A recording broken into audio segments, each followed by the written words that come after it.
The courtroom fell into a terrified silence as the surveillance footage played on the massive screens. It showed a woman in a pristine flight attendant uniform dragging a weeping 10-year-old boy down the stairs of a Gulfstream G650ER by his collar. That woman, Harper Jane, sat in the defendant's chair, smirking, convinced she had saved the flight from a stowaway. She didn't know the boy was Marcus Marshall, the heir to the Marshall fortune.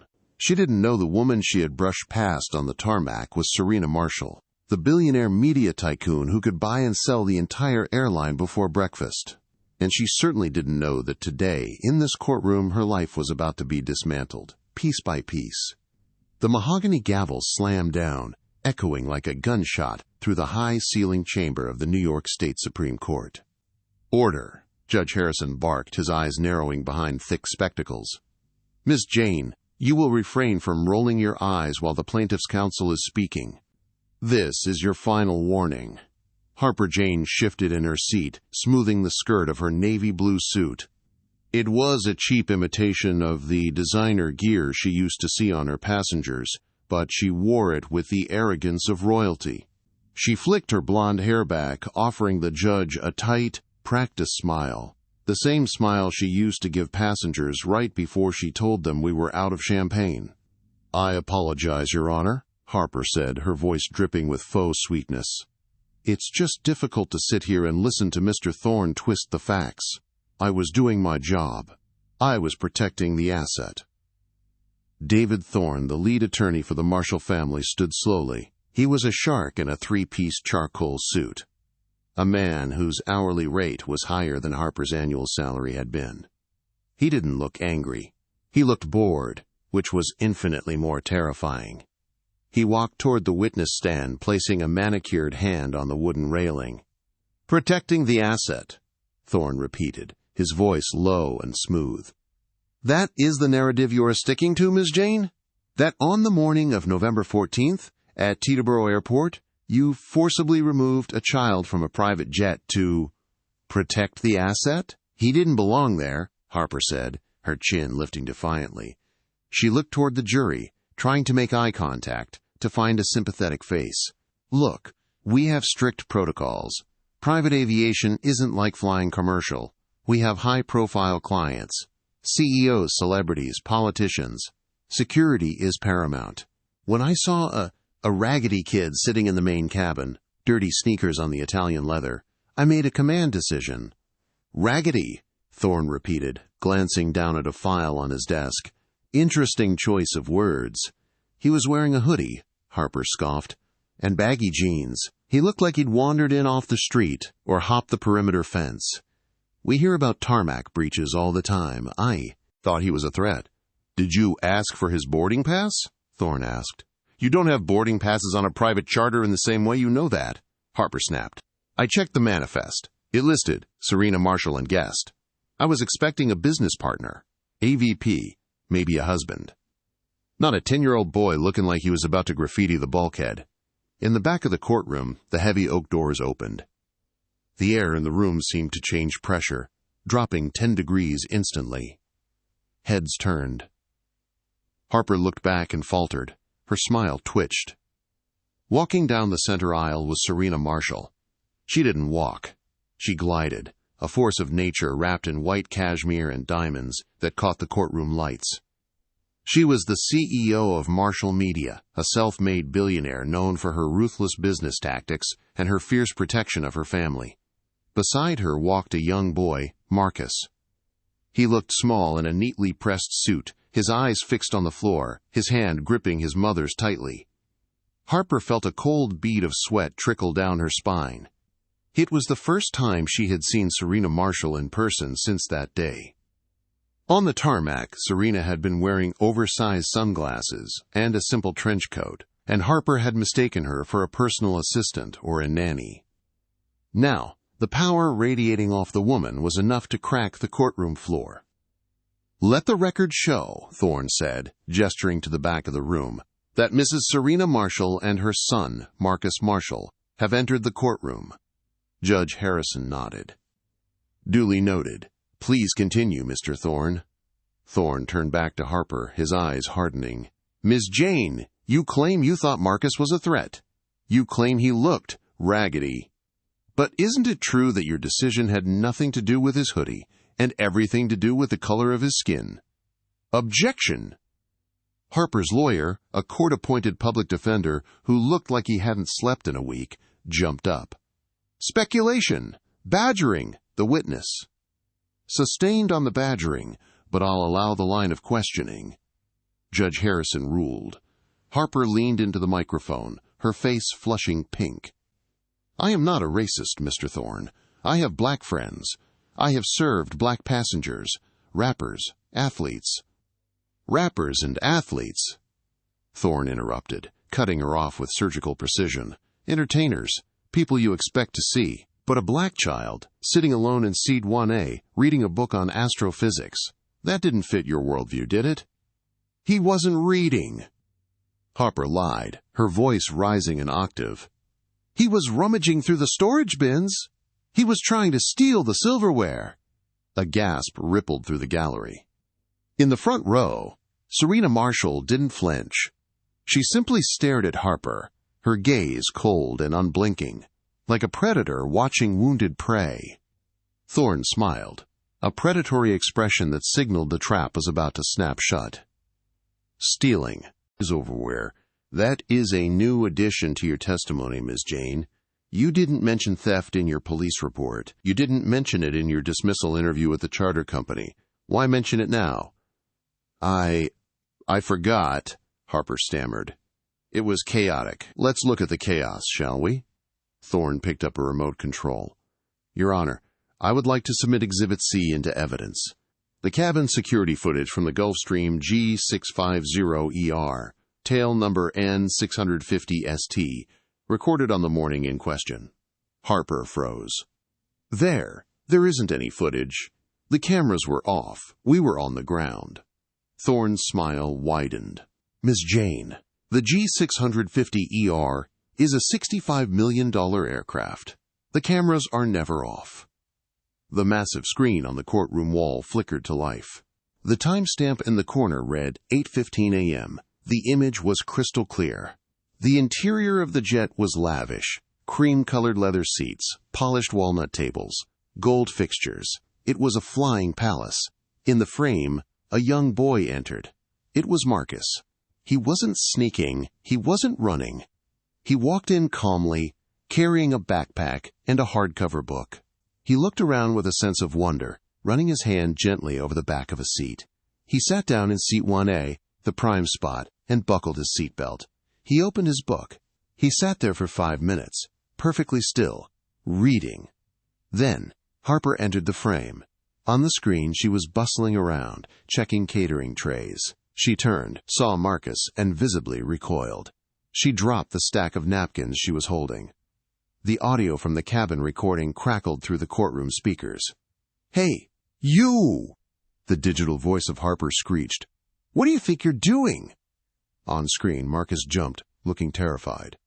I'm waiting for my mom, he said, his voice quiet. Don't lie to me, Harper snapped, marching over to him. She loomed over the boy, pointing a manicured finger in his face. How did you get past the gate? Who let you in here? This is a private aircraft, not a playground for delinquents. I know, Marcus stammered. My name is Marcus. We're going to Aspen. Aspen? Harper laughed, a cruel, mocking sound that echoed horribly in the silent courtroom. Look at you. You aren't going to Aspen. You're going to juvie if you don't get off this plane right now. Where are your parents? Probably working the cleanup crew, right? Tell your dad to come get you before I call the police. In the courtroom, the real Harper Jane shrank into her chair. She could feel the eyes of the jury burning into her. She looked at the jury box. A middle-aged woman in the second row was shaking her head in disgust. On the screen, the situation escalated. Marcus tried to reach into his pocket. I have my ID. Don't you move, Harper screamed. She grabbed his arm, yanking him out of the seat. I said, get out. You're contaminating the upholstery. Please, miss, you're hurting me, Marcus cried out. Harper dragged him, physically dragged him down the aisle. The boy stumbled, dropping his book. The camera caught the title as it hit the floor, The Universe in a Nutshell by Stephen Hawking. Harper kicked the book down the aisle after him. Get out! And tell your trashy friends that if I see any of you near this hangar again, I'll have the dogs released." She shoved him toward the open cabin door. Marcus stumbled onto the metal stairs, nearly falling face first onto the tarmac. The video paused. Thorne turned off the screen. The courtroom was so quiet, you could hear the hum of the air conditioning. "Contaminating the upholstery," Thorne said softly. He let the words hang in the air like toxic smoke. "Tell me, Miss Jane, when you dragged a 10-year-old child down the aisle of a jet his mother owns, were you still protecting the asset?" Harper was trembling now.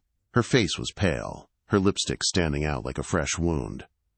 I didn't know who he was. If he had just said..."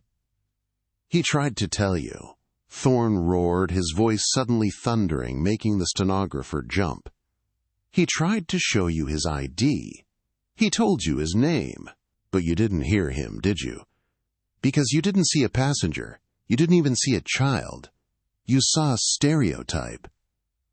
"I was stressed," Harper cried out, tears streaming down her face. Tears of self-pity, not remorse. "My rent was due. My car broke down that morning. I was just trying to do a good job so I wouldn't get fired. How was I supposed to know the billionaire owner dressed her kid in hoodies?" "It is 2024, Miss Jane," Thorne said coldly. "Kids wear hoodies. Billionaires wear hoodies. But that isn't the point. Even if he was the son of a cleaner, did he deserve to be physically assaulted?" "I didn't assault him. We just watched you shove him," Thorne countered. "And we haven't even gotten to the best part yet, the part where Mrs. Marshall arrived." Thorne turned to the judge. "Your Honor, I would like to call our first witness to the stand. Mrs. Serena Marshall." Harper closed her eyes. She remembered that moment on the tarmac vividly. It was the moment her life ended, though she hadn't realized it until about 3 minutes later. Serena rose from the gallery. She walked to the stand, her heels clicking a rhythm of impending doom. She took the oath, her voice clear and resonant. She sat down, smoothed her cashmere skirt, and turned her gaze directly to Harper. It wasn't a look of anger. It was a look of absolute, terrifying pity. "Mrs. Marshall," Thorne began, "could you describe for the court what happened when you arrived at the foot of the stairs of your aircraft?" Serena leaned into the microphone. "I had been on a call with the board of directors. I was 3 minutes behind Marcus. As I rounded the nose of the jet, I saw my son on his knees on the tarmac, crying, gathering his book, and I saw that woman." She pointed a diamond-clad finger at Harper. "Standing at the top of the stairs, wiping her hands on her skirt as if she had just taken out the garbage." "And what did you do?" "I asked her what was going on," Serena said. "And she looked me up and down, rolled her eyes, and told me that deliveries are around the back." The courtroom erupted. A few people laughed in shock, but most just gasped. Judge Harrison banged his gavel furiously. "Order! Order in this court!" Harper put her head in her hands. That was the moment. That was the specific sentence that had sealed her fate. "She told the owner of the jet," Thorne clarified. "The deliveries were around the back." "Yes," Serena said. "And when I tried to step onto the stairs to comfort my son, she blocked my path. She told me, 'Listen, lady, I've already taken out 1 piece of trash today. Don't make me make it 2. Thorne let out a long, low whistle. "And then?" "And then," Serena smiled, a shark-like baring of teeth, "I took off my sunglasses." The courtroom air was stagnant, heavy with the collective breath of the jury, the press, and the gallery. Serena Marshall remained on the witness stand, her posture akin to a marble statue, beautiful, unyielding, and cold.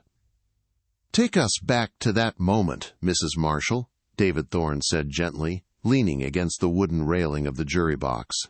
"You just removed your sunglasses. Miss Jane has just told you that deliveries are in the back and referred to your son as trash. What happened next?" Serena shifted slightly, her gaze drifting past Harper Jane to a spot on the far wall, as if watching a movie only she could see. "It takes a lot to surprise me, Mr. Thorne," Serena began, her voice low, vibrating with a controlled intensity that forced everyone to lean in. "I have negotiated with corporate raiders. I have stared down hostile boards, and I have raised a child in a city that isn't always kind. But the sheer audacity of this woman, it stunned me into silence for exactly 3 seconds. She paused. The wind was blowing across the tarmac at Teterboro. It was cold. I remember the smell of jet fuel and the sound of Marcus weeping behind me. He wasn't crying loudly anymore. It was that soft, hitching sob a child makes when they are completely humiliated. Serena's eyes locked onto Harper's face. Harper flinched. "I looked at Miss Jane," Serena continued, "and I said, very clearly, 'My name is Serena Marshall. That is my son, and this is my aircraft.'" "And how did the defendant react?" Thorne asked. "She laughed," Serena said. A ripple of disbelief went through the jury. "She laughed," Thorne repeated. "She rolled her eyes and crossed her arms," Serena described, the memory clearly vivid. "She said, 'Yeah, right, and I'm the Queen of England.' Look, lady, I don't know what kind of scam you two are running, trying to sneak onto a private charter, but I'm not the one. Now move it, or I'm calling security to scrape you off the pavement." Harper Jane closed her eyes in the defendant's chair. A single tear leaked out, not of sorrow, but of the agonizing memory of her own stupidity. At that moment, Serena testified, Captain Miller appeared at the cabin door. The narrative shifted in the minds of the listeners. They could see it. The tall, uniformed pilot stepping out, expecting to greet his VIP client, only to find a scene of chaos. "Captain Miller has flown my family for 6 years," Serena explained. "He knows Marcus's birthday. He knows how I take my coffee. He stepped out onto the metal stairs, looking down at us. He saw Marcus on the ground. He saw me standing there, shaking with rage. And he saw Miss Jane blocking my path with her arms crossed." "What did Captain Miller say?" "He didn't say anything at first," Serena said. "He looked pale. He looked like he had seen a ghost. He scrambled down the stairs, nearly tripping over his own feet. He pushed past Miss Jane so hard she stumbled back against the railing." Serena mimicked the pilot's frantic tone. "He ran to me. He ignored her completely. He said, 'Mrs. Marshall, oh my God, Mrs. Marshall, are you all right? I didn't know you were.' I was doing the pre-flight check. What happened?" The courtroom was silent enough to hear a pin drop. "And then," Serena said, a dark satisfaction coloring her tone, "I saw the moment Harper Jane's soul left her body." "Describe it for us," Thorne whispered. "She froze," Serena said softly. Her arms dropped to her sides. Her mouth opened, but no sound came out. "She looked from the captain to me, and then to the tail number of the plane painted on the fuselage, N 650 Street Marshall." "Did she apologize?" Thorne asked. "No," Serena said. "She tried to pivot. Panic set in. She looked at Captain Miller and stammered, 'Captain, these people were trespassing. I found the boy stealing. I was just—'" "Captain Miller cut her off," Serena continued. He turned to her, his face red with fury. He shouted, "Trespassing! You idiot! This is the owner. That is Marcus Marshall. You just assaulted the principal owner of the aircraft." "And what did you do, Mrs. Marshall?" "I walked up the stairs," Serena said. "I stepped up until I was nose to nose with her. I was close enough to smell her cheap perfume and the fear radiating off her skin. She was trembling so hard, the zipper on her jacket was jingling. I leaned in," Serena said, her voice dropping to a terrifying whisper, "and I told her, 'You have exactly 10 seconds to get your personal belongings and get off my property. If you are still on these stairs in 11 seconds, I will have you arrested for trespassing on a federally regulated vehicle.' Did she leave?" "She scrambled," Serena said. "She forgot her purse. She ran down the stairs and stood on the tarmac, watching as I helped Marcus up." I brought my son inside. I sat him down. I got him an ice pack for his wrist. And then I told Captain Miller to close the door. You left her on the tarmac? I left her on the tarmac in New Jersey with no ride, no job, and no dignity, Serena stated flatly. And then I called my legal team. Thank you, Mrs. Marshall, Thorne said, turning his back on the witness. Your witness. The defense attorney, Gareth Cole, stood up. He was a stark contrast to David Thorne. Where Thorne was polished mahogany, Cole was jagged steel. He was a man who made his living finding loopholes in the law and tearing down sympathetic victims. He wore a suit that was slightly too shiny, and his smile didn't reach his eyes. He didn't walk to the podium immediately. He took his time, organizing papers, shuffling a stack of files with deliberate slowness. He wanted to break the rhythm Serena had established. He wanted the jury to get restless. Finally, he approached the stand. Mrs. Marshall, Cole began, his voice gratingly cheerful. Quite a story. Cinematic, really. One can see why you run a media empire. You have a flair for the dramatic. I have a flair for the truth, Mr. Cole, Serena replied, her guard instantly up. The truth, Cole mused. Let's talk about the truth. You stated that Ms. Jane assaulted your son. But we saw the video. She removed him. Forcefully, perhaps, but she didn't strike him. She didn't punch him. She escorted a perceived intruder out. Is that correct? She dragged him. Serena corrected. She kicked him. She kicked a book. Cole corrected back, wagging a finger. Let's be precise. Precision matters in the law, doesn't it? She kicked a book. Now, Mrs. Marshall, let's talk about Marcus. Serena stiffened. Leave my son out of your speculation. I can't do that, ma'am. He is the central figure here, Cole said, pacing back and forth. You described Marcus as a quiet, book-loving boy. The universe in a nutshell. Very poetic. But isn't it true that Marcus has had difficulties in school? Thorne stood up immediately. Objection. Rilla Jane, Marcus is not on trial here. It goes to the state of mind of the defendant, Cole argued rapidly, turning to the judge. If the boy was acting aggressively, or if he has a history of defiance, it validates Ms. Jane's perception of a threat. We are establishing reasonable cause for her reaction. Judge Harrison peered over his glasses. I'll allow it, but tread carefully, Mr. Cole. Cole smirked. He turned back to Serena. Mrs. Marshall, was Marcus suspended from St. Jude's Academy last year? Serena's eyes narrowed. He was suspended for 1 day. For self-defense. Ah, self-defense, Cole said, mocking the term. He pushed another student down a flight of stairs, didn't he? He was being bullied. Serena's voice rose for the first time. A group of older boys were taunting him, calling him slurs. He pushed one of them away to escape, and the boy fell. The school board exonerated him and expelled the bullies. You know this. I know that your money can make a lot of problems disappear, Mrs. Marshall, Cole said darkly. Objection, Thorne roared. Sustained. Strike that from the record, Judge Harrison barked. Mr. Cole, watch yourself. Cole held up his hands in mock surrender. My apologies. I'm just trying to paint a picture. We have a large, sturdy 10-year-old boy. He is small for his age, Serena cut in, wearing a hood, hiding his face, refusing to answer questions clearly. Cole plowed on.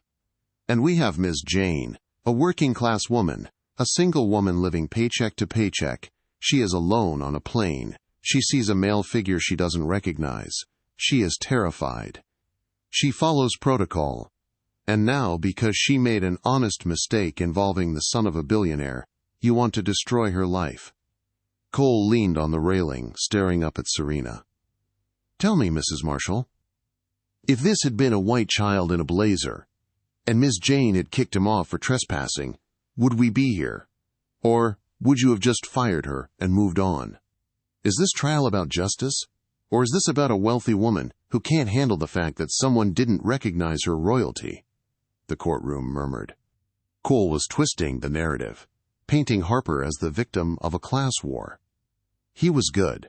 He was making the jury think about their own bosses, their own fears of being fired. Harper Jane sat up straighter. She looked at the jury, making eye contact, nodding slightly as if to say, "Yes, exactly. She's the bully, not me." Serena stared at Cole. She didn't blink. The silence stretched out for 5 seconds, 10 seconds. "Mr. Cole," Serena said, her voice dropping to a temperature that could freeze nitrogen, "you are trying to turn this into a story about a poor worker against a rich tyrant. It is a cute trick. But you are forgetting one thing." "And what is that?" Cole asked smugly. "The video," Serena said. "You are banking on the jury forgetting what they saw with their own eyes because of your cheap rhetoric. You want them to forget the hate in her voice. You want them to forget that she didn't just ask him to leave. She humiliated him. She didn't act out of fear. A terrified woman calls the police. A terrified woman calls the pilot. A terrified woman does not scream insults about trash and juvie to a 10-year-old. Serena leaned forward, invading the lawyer's space from the stand. "And to answer your question, if a white child in a blazer was sitting there, Ms. Jane would have offered him a Coke and asked where his parents were. We both know that. The jury knows that. And Ms. Jane knows that. The fact that you are willing to drag my son's reputation through the mud to defend her bigotry says more about you than it does about me." Cole's smile faltered. He had poked the bear, and the bear had bitten back. "No further questions," Cole muttered, retreating to his table. "You may step down, Mrs. Marshall," the judge said. As Serena walked back to her seat, the doors at the back of the courtroom opened again. A court clerk hurried in, carrying a manila envelope. She walked briskly to the front and whispered something to the judge, handing him the envelope. Judge Harrison opened it. He read the contents. His eyebrows shot up toward his hairline. He looked at Harper Jane, then at Gareth Cole, and finally at David Thorne. "Counsel," Judge Harrison said, his voice grave, "I need to see you in my chambers, immediately, and bring the bailiff." Harper's heart hammered against her ribs. The shift in the room was palpable. Something had just arrived. Something that wasn't part of the plan. "Court is in recess for 15 minutes, the judge announced, banging the gavel. As the lawyers filed out, Harper turned to Gareth Cole. "What is it? What's going on?" Cole looked at her, and for the first time he looked genuinely worried. "I don't know, Harper. But judges don't call for the bailiff in chambers unless someone is about to get into very serious trouble." Harper looked across the aisle. Serena Marshall was sitting calmly, holding Marcus's hand. She wasn't looking at the judge or the lawyers. She was looking right at Harper. And she was smiling. The 15-minute recess felt like 15 years. Harper Jane sat alone at the defense table. Her lawyer, Gareth Cole, had vanished into the judge's chambers and hadn't returned. The courtroom was a murmur of hushed speculation.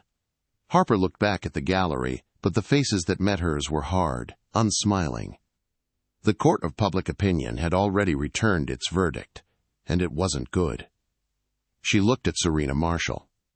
The Billionaire CEO was checking emails on her phone, completely unbothered, as if she were waiting for a latte rather than the destruction of another human being. Marcus was drawing in a sketchbook, his small legs swinging under the bench.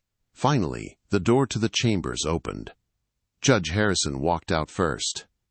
His face was a mask of thunder. He didn't look at the gallery. He didn't look at the bailiff. He looked directly at Harper Jane, and the look was one of profound disappointment. Gareth Cole followed. He looked pale, as if he had just been shouted at for 20 minutes straight. He slumped into the chair next to Harper and didn't make eye contact. "Gareth?"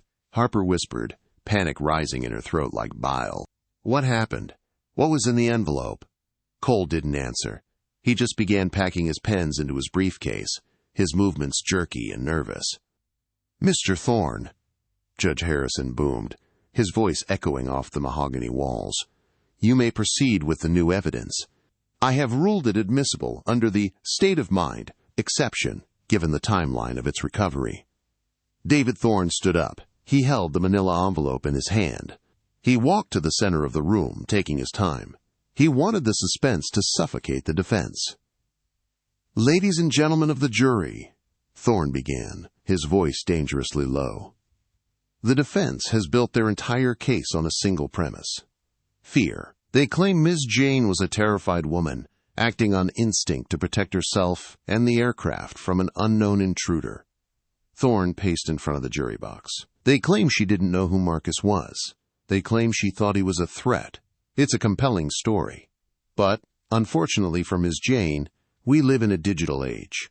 And while Ms. Jane remembered to delete the footage from her personal phone, she forgot that her company-issued tablet, the one used for cabin, manifests, and catering orders, automatically backs up all communications to the cloud." Harper gasped. Her hand flew to her mouth. The tablet. She had used it to text her boyfriend, Mike, while she was prepping the galley. Thorne pulled a transparent sheet from the envelope and placed it on the overhead projector. "This is a chat log from 8:05 a.m. on the morning of the incident. 10 minutes before Marcus boarded the plane. 10 minutes before the alleged threat appeared." Thorne pointed to the first message on the screen. "Sender, Harper Jane. Recipient, Mike T. Time, 8:05 a.m. Just landed at Teterboro, prepping the G650 for the Marshall charter. Ugh." Thorne looked at the jury. She knew. She knew exactly whose plane it was, the Marshall charter. But let's continue. He slid the sheet down. "Sender, Mike T. Time, 8:06 a.m. Marshall? Like the TV lady? That's big money, babe. Tips should be good. Sender, Harper Jane. Time, 8:07 a.m. Doubt it. You know how these people are. They think they own the world just because they got lucky. I'm not in the mood to bow down to some diversity hire billionaire today." A collective gasp sucked the air out of the room. The N-word wasn't used, but the venom was palpable. Diversity hire billionaire. It stripped away any pretense of respect. "So," Thorne said, turning to look at Harper, who was now weeping into her hands, "we have established bias. We have established that she was already angry, already resentful, before a single passenger arrived. But here is the smoking gun." Thorne slid the paper down to the final message. The timestamp was 8:14 a.m., 1 minute before Marcus walked onto the plane. Sender, Harper Jane. Time, 8:14 a.m. Some kid just wandered near the stairs. Hoodie, baggies. Looks like he's lost or looking for a handout. I'm gonna have some fun. Watch me scare the hell out of him. Power trip time, LOL. Power trip time. Thorne enunciated each word like a hammer strike. LOL. Laugh out loud. The courtroom fell into a deadly silence. The image of the terrified flight attendant had been incinerated. In its place sat a bully who had planned to terrorize a child for her own amusement. "She wasn't protecting the asset," Thorne said, his voice trembling with controlled rage. "She was hunting. She saw a child she deemed lesser, and she decided to use her authority to hurt him. Because she was bored. Because she was jealous. Because she could." Thorne turned to the judge. "The prosecution rests its case on the evidence, Your Honor. But we have one final witness to call regarding the defendant's character and history of similar behavior. We call Chloe Danvers to the stand." Harper's head snapped up. Her face went from pale to ghostly white. "No," she whispered. She's in London." "Not anymore," Gareth Cole muttered beside her, finally speaking. "Serena Marshall flew her in this morning. Private jet." Ironically, the doors swung open, and a young woman walked in.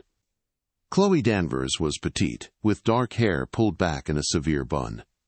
She wore a modest gray suit, but her eyes were burning with a fire that had been stoked for years.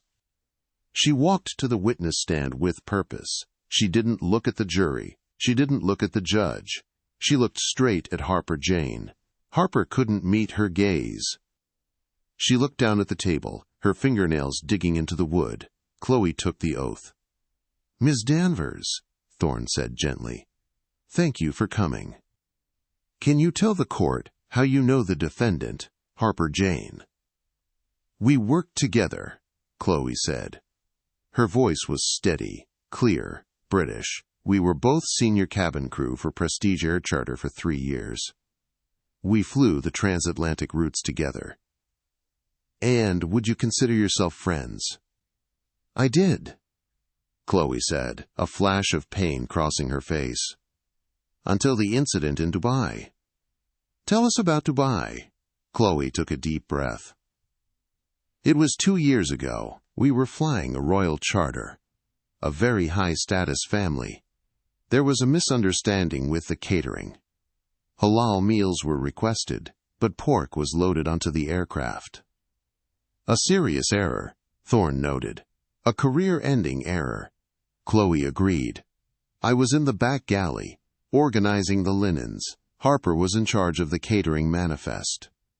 She had signed off on the pork. When she realized her mistake, she didn't own up to it. She swapped the signature sheets." "Swapped them?"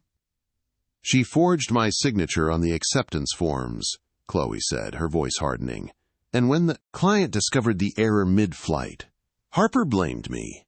She told the head of the family that I was incompetent and culturally insensitive. She cried. She put on a performance, just like she did here today. She said she tried to stop me. And what happened? I was fired upon landing," Chloe said. "I was stranded in Dubai without a ticket home. I lost my license.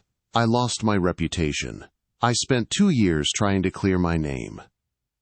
"Did Ms. Jane ever apologize?" "No," Chloe said. "But 6 months later, I ran into her at a bar in Heathrow. She was with a group of pilots. She was laughing. She saw me and came over." "What did she say?" "She leaned in close," Chloe recalled, her eyes narrowing, "and she said, 'It's a dog-eat-dog world, darling. Some of us are wolves, and some of us are sheep.'" "You were always a sheep." The jury looked from Chloe to Harper. The picture was complete. Harper wasn't just a racist. She was a sociopath. A predator who viewed the world as a hierarchy where she had to crush others to survive. Thorne let the silence stretch. "Wolves and sheep," he repeated. "Ms. Danvers, in your time working with Ms. Jane, did you ever see her treat passengers differently based on their appearance?" "Constantly," Chloe said. "If a passenger was wearing a suit, she was flirting. If they were in sweatpants, unless she knew they were famous, she was rude. She called it filtering. She used to say, 'You can tell who belongs in first class by the shoes. If the shoes are dirty, get them out.'" Thorne nodded. "And when you saw the video of her kicking Marcus Marshall off the plane, did it surprise you?" "Not at all," Chloe said. "It was classic Harper. She saw a boy in sneakers. She saw a boy with dark skin. And she decided he was a sheep. She decided she could be the wolf." Chloe looked at Harper again. But she forgot that even wolves get caught in traps eventually. "Thank you, Ms. Danvers," Thorne said. He turned to Gareth Cole. "Your witness." Cole stood up slowly. He looked at his client, then at the mountain of evidence, then at the witness. He knew there was no way to salvage this. If he attacked Chloe, he would look like a monster. If he didn't, his client was doomed. "Ms. Danvers," Cole said weakly, "you have a lot of reason to hate my client, don't you? This is revenge for you." "It's not revenge," Chloe said calmly. "It's a warning. Because if she isn't stopped today, she will do it again. Next time, it won't just be a bruised wrist or a lost job. Someone is going to get seriously hurt." Cole sighed. He looked at the judge. "No further questions." "The witness is excused," Judge Harrison said. The judge looked at the clock. "We have heard significant testimony today. The evidence presented by the plaintiff is substantial." He peered over his glasses at Harper, who was now sobbing openly, her face buried in her hands, her shoulders shaking. "However, the judge continued. We still need to hear the closing arguments, and I believe the jury needs a moment to process the digital evidence. Your Honor, David Thorne interrupted, before we adjourn for closing statements, Mrs. Marshall requests a brief moment to address the defendant directly, not as a witness, but as the plaintiff, in an attempt to reach a settlement before the verdict is read. Gareth Cole's head snapped up. A settlement? It was a lifeline, a miracle. If they settled, Harper might avoid the massive punitive damages that were sure to come. She might avoid bankruptcy. We agree, Cole practically shouted. We are open to dialogue. Judge Harrison looked skeptical. This is highly irregular, Mr. Thorne. It is, Your Honor, Thorne agreed. But Mrs. Marshall believes that justice isn't just about punishment. It's about understanding. The judge nodded slowly. Very well. I will allow a 5-minute recess in the courtroom. The jury will be dismissed to the deliberation room. Everyone else may remain, the jury filed out. The room was still full of spectators, reporters, and the legal teams. Serena Marshall stood up. She didn't walk to the stand. She walked over to the defense table. She stopped 3 feet away from Harper Jane. Harper looked up. Her mascara was running down her cheeks. She looked broken, small, and pathetic. The arrogance was gone. The wolf was cornered. Harper, Serena said softly. Harper sniffled. Mrs. Marshall, I am so sorry. I didn't know. I swear. Stop, Serena said. Her voice wasn't angry anymore. It was tired. Stop lying. We saw the texts. We know who you are.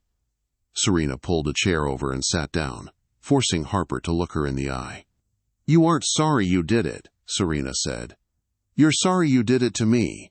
You're sorry that the boy in the hoodie had a mother who could buy your entire existence. If Marcus had been anyone else, if he had been the son of a janitor, you would be at a bar right now, laughing about how you kicked a thug off a plane. Harper said nothing. She couldn't deny it. I could destroy you, Serena said matter-of-factly. My lawyers are asking for $5 million in damages. You don't have $5 million. I will garnish your wages for the rest of your life. I will take your car, your apartment, your pension. I will make sure you never work in aviation again. I will make sure that when people Google your name, the only thing that comes up is racist child abuser. Harper sobbed harder. Please, please, don't. I have nothing.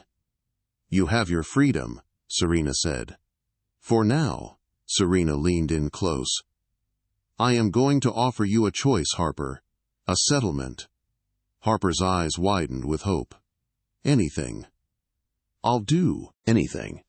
I will drop the lawsuit for the $5 million, Serena said. Harper gasped with relief. Oh my God, thank you. On one condition, Serena added, her voice turning to steel. What? What is it? You will plead guilty to the criminal charge of assault, Serena said. You will serve the jail time, whatever the judge gives you. 6 months. A year. You will take it. And when you get out, you will work. Work? Harper asked, confused. I have a charitable foundation, Serena said.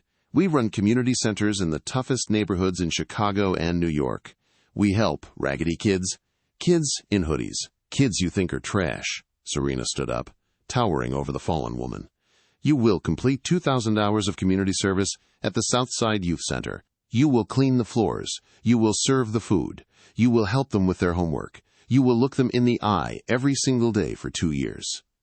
And if you miss one day, Serena warned, if you roll your eyes one time at a child, I will reinstate the lawsuit, and I will bury you so deep the sunlight won't find you. Serena waited. Do we have a deal? Harper looked at her lawyer. Cole nodded frantically. It was the best deal she would ever get. Harper looked back at Serena. She looked at Marcus, who was watching her from across the room. I accept, Harper whispered. Serena nodded. She turned around and walked back to her son. She didn't look back. Get the paperwork, Mr. Thorne, Serena said. We're done here. Judge Harrison reviewed the settlement papers, his fountain pen hovering over the signature line. The courtroom was eerily quiet. The tension that had held the room in a chokehold for hours had dissipated, replaced by the heavy, somber reality of consequences. "Miss Jane," Judge Harrison said, removing his glasses and rubbing the bridge of his nose, "in my 20 years on the bench, I have seen crimes of passion, crimes of desperation, and crimes of greed. But rarely do I see a case driven by such petty, unadulterated arrogance." Harper stood. She was no longer the defiant woman in the navy blue suit who had smirked at the plaintiff's table. She was trembling, her hands clasped tightly behind her back to hide the shaking. "You are fortunate," the judge continued, his voice echoing from the bench. "Mrs. Marshall has offered you a path to redemption that, frankly, many would say you do not deserve. She has spared you financial ruin. But let us be clear, this court does not take assault lightly. You put your hands on a child. You humiliated him. You abused your position of power." Harper nodded, tears streaming down her face. "I understand, Your Honor. Per the plea agreement regarding the criminal charge of simple assault," Judge Harrison announced, "I am sentencing you to 6 months in the county correctional facility, effective immediately. Following your release, you will serve a probation period of 3 years, during which you must complete the 2,000 hours of community service outlined in the settlement." The gavel came down with a final booming crack. "Bailiff, please take the defendant into custody." The sound of the handcuffs clicking shut was the loudest noise in the room. Harper flinched as the cold metal locked around her wrists. It was the sound of her old life. The private jets, the champagne, the false sense of superiority, locking away forever. As the bailiff led her out, Harper looked back one last time. She saw Gareth Cole packing his briefcase, already mentally moving on to his next client. She saw the jury, their faces grim but satisfied. And then she saw Marcus, the boy she had called trash, the boy she had kicked. He wasn't looking at her with hate. He was watching her with a solemn, heavy gaze, clutching his book, The Universe in a Nutshell, to his chest. He didn't smile. He didn't wave. He simply watched the wolf being led away to a cage of her own making. Serena Marshall placed a hand on her son's shoulder and whispered something in his ear. Marcus nodded, and together, the billionaires turned and walked out of the courtroom into the blinding flash of paparazzi cameras, leaving Harper Jane to walk into the shadows of the holding cell. Blank. 1 year later, the Southside Youth Center in Chicago was a chaotic symphony of shouting children, bouncing basketballs, and clattering lunch trays. It smelled of bleach and cafeteria pizza. In the back corner of the dining hall, a woman in a gray janitorial jumpsuit was scrubbing a table. Her hair, once dyed a pristine blonde, was now its natural, dull brown, pulled back in a messy ponytail. Her nails were short and unpolished. Harper Jane wiped a sticky juice stain from the laminate surface. Her back ached. Her feet were swollen in cheap rubber soles. She had done 6 months in county jail, a nightmare of noise, fear, and boredom that she never wanted to speak of again. Now she was on hour 400 of her 2,000-hour sentence. "Hey, lady!" Harper flinched. The tone was sharp, demanding. For a split second, the old Harper flared up, the instinct to sneer, to correct, to exert authority. She turned around. A 12-year-old boy in a faded, oversized hoodie was standing there, pointing at a spilled carton of milk on the floor. "You missed a spot," the boy said, his chin jutting out defiantly. "Someone's going to slip." Harper looked at the boy. She saw the scuffed sneakers. She saw the wariness in his eyes, the defensive posture of a kid who expects the world to be cruel. She took a deep breath. She remembered the tarmac. She remembered the handcuffs.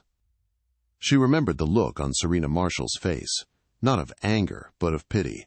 Harper Jane swallowed her pride. It was a bitter pill, but she had grown used to the taste.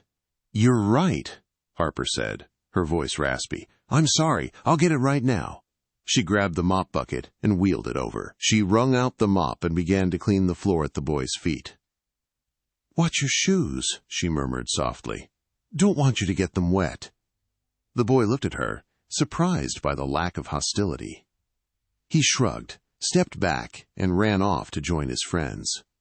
Harper watched him go. There were no private jets here. No champagne. No power trips. There was just the work. The endless, humbling work of serving the people she had once thought she was better than. On the wall above the cafeteria exit, a small television was playing the news. A chyron flashed across the bottom of the screen. Marshall Media launches new scholarship program for inner-city youth. On the screen, Serena Marshall was cutting a ribbon. Beside her stood Marcus, a year older, taller, smiling shyly as he handed a giant check to a stunned-looking student. Harper stopped mopping. She stared at the screen for a long moment. "Wolf and sheep," she whispered to herself. She looked down at her gray jumpsuit, then back at the mop in her hands. She finally understood. She had never been the wolf. She had just been a fool who mistook cruelty for strength. Harper Jane turned back to the spill, pushed the mop across the linoleum, and kept scrubbing. She had 600 hours left to go. The story of Harper Jane serves as a brutal reminder that character is not defined by the uniform you wear, but by how you treat those you believe can do nothing for you. Harper saw a boy in a hoodie and saw a target. She didn't realize she was looking at a mirror that would reflect her own ugliness back at her. In the end, the trash she tried to discard became the architect of her fate. Justice wasn't just served in a courtroom. It was served in the realization that true power lies in humility, and the most dangerous person in the room is often the one you underestimate. If this story made your blood boil, hit that like button right now. It really helps the channel and lets me know you want more stories like this. What do you think about Serena's decision? Was forcing Harper to work at the community center better than suing her for millions, or should she have taken everything Harper had? I want to hear your thoughts. Let me know in the comments below, and if you haven't already, please subscribe and turn on notifications. We drop news stories every week that expose the karma waiting for the arrogant and the entitled. You don't want to miss the next one. Thanks for watching, and remember, be kind, because you never know who you're really talking to.